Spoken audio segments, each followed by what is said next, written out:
Okay. Hi everyone, and hello to you at home watching. So today we'll be talking about simple things that we can do, 8 practical principles, as we would like to call it, for a healthier you. Now we all know we have people that we know that have diabetes, heart disease, cancer in the family, and then we tend to just rely on the doctors to tell us what to do for that. Well, I'm going to show you some 8 simple healthy habits that we can start even today to either reverse it or eventually cure it, as you will see. That's right. So 8 practical principles for a healthier you. And it's going to go for a very simple acronym called New Start. New Start is easy to remember, and you'll see why every single step in the acronym New Start is very important for your health. So we will start with the N. N stands for nutrition. And some of the questions that you may want to ask either yourself or the person that has diseases, these questions: what is your diet like? Do you have a high-fat diet? Do you have a high-sugar diet? Do you eat vegetables or rarely at all? So ask yourself those questions. What is your typical breakfast? Do you even have breakfast? What does your breakfast consist of? Is there any fiber in it? Is there lots of fat in that breakfast? Because the breakfast, as you'll see, is the most important part of the day. It's the most important meal of the day. And if you look at our other videos, we'll get more in depth of the importance of these things. And I'm giving you sort of a broad spectrum of the 8 principles of healthy lifestyle. So a typical breakfast. What's your favorite food? Because part of being healthy is also eating what you like. So think of the healthy things that you like to eat. And, eat those things. How many meals do you eat each day? Now, a lot of us eat little meals, light meals, maybe 4, maybe 5 meals. And you'll see that actually either 2 or 3 meals a day is sufficient. And the reason being is that we want to let our stomach digest the food. And the only way to do that is that if you hold your meals about 4 to 6 hours in between. Because anytime you eat something in between that 4 to 6 hours, your digestion stops and has to start all over again. So our stomach is not resting. So ideally you want a big fat breakfast full of fiber to get that gut going. And then also, you want a fairly medium lunch, and then a light supper if you are still hungry towards that time. Supper. Do you eat between meals? As I said before, our digestion stops when we eat between the meals. I know there's a lot of fad to eat light every 2 to 3 hours, I've heard, but our stomachs and our gut doesn't work that way. Once we put in another food item in our mouth, our digestion stops and has to start all over again. What time is your last meal? This is important to ask yourself because we tend to not ask ourselves this. What time is your last meal? Is it 10 o'clock at night? Is it 8 o'clock at night? Sometimes when it's too late in the night, right before you have to sleep, your GI tract will not be able to rest overnight. Or will not be able to function well overnight. So you want to have your last meal before 6 p.m. ideally. Another question you should ask is, do you drink with your meals? And there is a great video on water that you will watch that will show you why do we not drink during our meals. And again, it has to do with proper digestion. And if we ingest liquids while we're eating, it stops the digestion and it works with the liquids. So in order to do that, you must drink about half an hour before your meal and then about 2 hours after your meal. Interesting. So research shows that a plant-based diet, that means fruits, nuts, and grains and vegetables, promote health and prevent disease.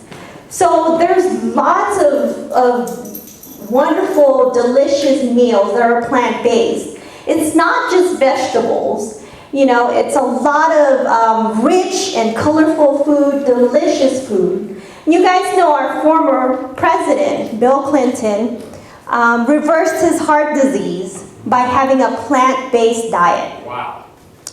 Okay, so now I'm going to say some recommendations that you should try. So try these. 8 to 10 servings of fruits and veggies each day. Okay, and eat more whole grains, such as brown rice instead of white. Quinoa is a great alternative to rice. And it has a low glycemic index, which means it's very good for diabetics. So instead of rice, eat quinoa instead. How about some beans, lentils, black beans, black-eyed peas? All these are rich with protein, which our body needs, and it's really good for us and delicious. Now what about omega-3s? A lot of people say that we need our omega-3s, so we have to take supplements or we have to eat a lot of fish. Well, you can get omega-3s. There's so much more omega-3s than in fish, such as flax seeds, chia seeds, walnuts, avocados. And in other videos, you'll see that we do cooking classes as well, and we show people how to incorporate some of these, like chia seeds in the morning, and walnuts and flax seeds, all in the morning for breakfast. We make a wonderful breakfast oatmeal that is very delicious and very nutritious. You want to eat food in its natural state as much as possible. So a lot of processed stuff. Ever heard of boxitarians? Ever heard of frozitarians? Frozen food, box food, processed food. So stay away from those.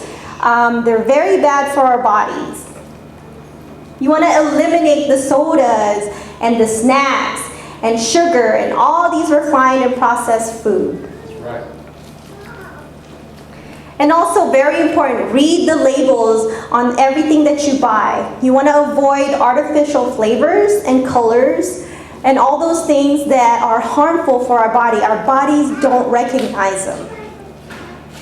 So our next healthy habit is E, which is exercise. And there's a wonderful video that's coming up that's going to elaborate on the importance of exercise. But as you know, any kind of exercise is good for us. It's good for the heart, you know, it's good for diabetics, and it's good to prevent cancer. Something as simple as walking, okay? So our recommendation is to improve your physical endurance and health. So the way you do this, that is cost-free, you don't have to pay for a gym membership. How about walking? You know, something as simple as walking after a meal. Gardening is a great stress reliever as well. Biking, swimming, tennis. Tennis is great. Golfing, even canoeing, any of these things that promote physical exercise. So you want to start slow. If you're not used to it and all you could do is take 10 steps, take 10 steps. And then tomorrow take 11 steps if you can. So at least you're starting somewhere. Some of the ways to incorporate physical activities, how about washing your car? How about taking the stairs instead of the elevator? How about parking at a spot furthest away from the grocery store? How about playing with kids, you know, going out and swimming with them? anything, get outside and just go. So the next letter in the acronym is W, which is water. And there's a great video on water that you can see, that you can click. But basically, water is equivalent to life. I work in the ICU, and the most people that we get there, the most patients that we get are very, very dehydrated to the point that they need life support. So what are they missing? Fluids, water particularly. So there's a very, very important need for water, and we take it for granted because it's free. And so we don't think of it as very important in our bodies, but it's the one thing that our body looks for, water. Lemon water is even better. Okay, the next letter is S for sunshine. Sunshine, as you all know, is a good way to prevent disease, prevents high blood pressure actually. It also has a infection-fighting properties. If you just go outside, it kills bacteria.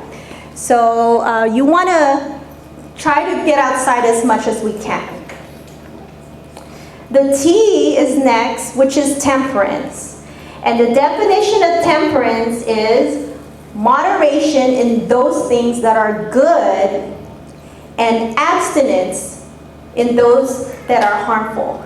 So abstinence, another word for abstinence, is to withhold. So if smoking is harmful for us, let's not even start, or let's stop. If alcohol is harmful, guess what? We will withhold it. We will abstain from it. That's another great health habit that we need to incorporate in our lives. Our next letter is air, A for air. And air is very, very important. And a lot of us don't think about these things until we end up in the ICU in critical condition. But actually, we need air, and there are ways to incorporate air in our bodies even more. And try these easy recipes to do to get more air in our body. Deep breathing exercises. You know, when we get patients with pneumonia or somebody who just had surgery, the first thing that we teach them is how to deep breathe, is to prevent pneumonia or to prevent getting it worse. So you want to be able to wake up in the morning, go outside and take some nice, fresh, deep breaths. And that'll get more air in our lungs. Exercise is a great way to get more air in our lungs. Correct posture. You want to make sure your lungs get as much air as possible. So if we're slouching, we cannot get enough air. I see a lot of people straightening up now. So correct posture. Another thing is don't smoke. And avoid secondhand smoke and even third-hand smoke. You know that there is a third-hand smoke now. And that third-hand smoke is the smoker doesn't have to be present in the room. If they had their jacket there and you're inhaling smoke through their jacket, that is third-hand smoke. If there's a ventilator, or I'm sorry, a vent from the roof and somebody's smoking upstairs and it's traveling down to you and you're inhaling it, that's third-hand smoke.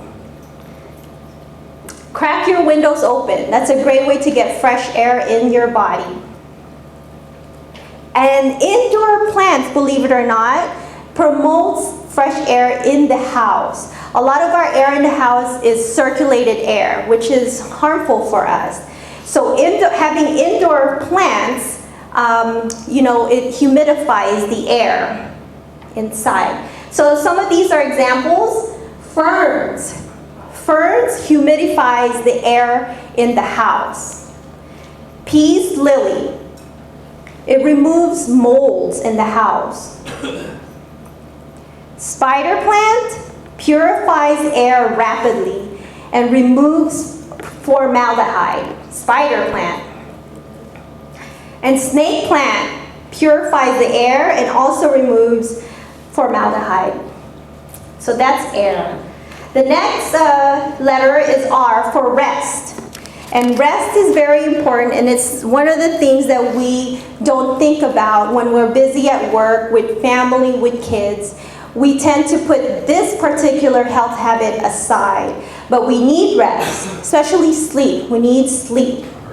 Some of the recommendations are, you want to try these, are turning off the lights. I know it's redundant, but a lot of the times there are little tiny lights, night lights or whatever. You got to turn everything off so that it will promote sleep. That's right. No stimulants, so your caffeines, candy, sugar, any of that stuff that you intake before you go to bed, it'll keep you up. So avoid those things. Avoid electronic devices. Avoid going on Facebook at night. Avoid checking emails at night. Stick to a sleeping schedule. So if you go to bed at 10 o'clock, get into a habit of going there no later than 10 o'clock. So that your body can get used to it. And I like this one, count your blessings. Don't rehearse the day's problem at bedtime. Isn't this so true? So if you're thinking about what just happened to you at work, and you know this coworker is getting on your nerves, how are you likely to sleep? So count your blessings, think of the positive things instead of the negative things throughout the day before you sleep. So if any of these things, of these recommendations are not the issue, perhaps there's an even deeper problem. So some of the questions you might ask is, why are you not sleeping? Is it because of stress? Okay, is it because it's shift related? Or is it because of a spiritual issue? You're feeling guilt, bitterness, forgiveness, you're angry at somebody for a very long time. So those are the kinds of things that you want to get to the root cause, which brings me to the final letter of the acronym, T for trusting God. And actually, a lot of these things, as human beings, we're living longer than ever before, yet many of us feel less and less satisfied. In today's fast-paced life, people often feel so pressured and stressed, so full of pain, disappointment, and hopelessness that they are willing to risk their own health and even the lives on almost anything that promises itself. And so one of these things are emotional stress. Do you know that emotional stress can cause physical illness? And about 90% of all chronic diseases, including cancer and heart disease and any of those things, start in our minds. So emotional stress, discouragement, bitterness, and anger leave your body exhausted and weaken the immune system. That's how disease can enter in our bodies. God has promised to lift these burdens up if we bring them up to Him. Psalms 55 says, "Cast your cares on the Lord and He will sustain you." So on a lighter note, think of positive emotions like love, joy, faith, laughter, trust. These are positive emotions. They are protective with our bodies. They strengthen our immune system and protect us from diseases.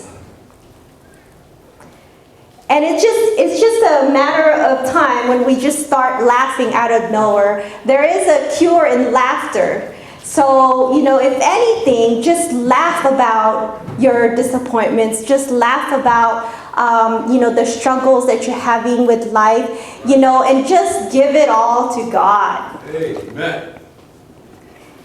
And the brain is a master control of our bodies. And when our brains are not dulled by alcohol or tobacco or drugs or lack of sleep or overeating, when we are exercising and getting fresh air and sunlight, we will be able to think clearer. we will be able to make sound decisions and choose to allow the Lord to speak to us. So remember, when you're in the storm, just smile about it and give it to the Lord. Okay, and then one last thing I would like to show, and I found this on an actually cookbook, and I thought I'd share it with you all, and you all at home. It's called Adding Years to Your Life, and it shows being a vegetarian, you can add 2 years to your life. Eating a handful of nuts every day can add 2 years to your life. Exercising regularly can add 4 years to your life. Maintaining a healthy body weight can add 3 to 4 years to your life. Volunteering once a week can add 7 years to your life. Attending church can add 7 to 14 years to your life.